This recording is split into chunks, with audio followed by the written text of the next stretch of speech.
بسم الله الرحمن الرحيم. عنوان هذه الحلقة: الأستاذ الدكتور أسامة شوقي، الجراح القدير، أستاذ في كلية الطب جامعة القاهرة القصر العيني في مجال النساء والتوليد. برع في جراحة تنظير الرحم، محرر المجلة الأمريكية لجراحة النساء والتوليد، ساهم في تطوير جراحة المناظير، مدير مركز ابتسامة لجراحة المناظير، عمل على تدريب العديد من شباب الأطباء.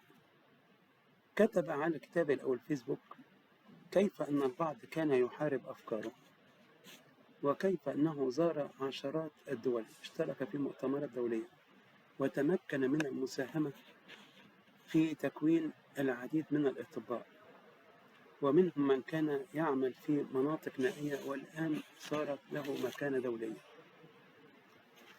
ذات مرة أحد الأشخاص من بلد عربي مجاور يعاني محنة كبيرة هاجمه هجوما شديدا، فرد عليه بأسلوب راقي يدل أننا أمام شخص متحضر وخلوق، وهذا أعجبني فعلا في هذا الشخص، متنوع الاهتمام والثقافة، وواضح أن لديه خبرة حياتية كبيرة، وعاشق حقيقي لمصر بالأفعال وليس بالأقوال.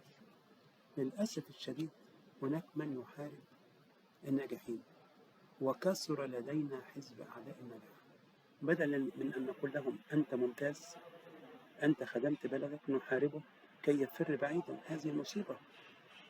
هذا الإنسان الفاضل الخلوق العالم كون العديد من الكوادر ودرب الكثير من الأطباء. هذا ما تحتاجه مصر، أن نعمل من أجل هذا الوطن وليس من أجل مصلحة شخصية ضيقة.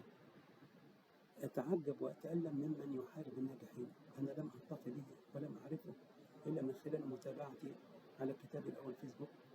تحية تقدير لهذا الطبيب العالم الذي نقل خبرته لمئات من وآلاف من شباب الأطباء، وعمل من أجل مصر وحورب كثيرا. واضح تماما من خلال ما كتبه أنه حورب من البعض، ولكن انتصر بفضل ما لديه من عزيمة وتوفيق الله سبحانه وتعالى.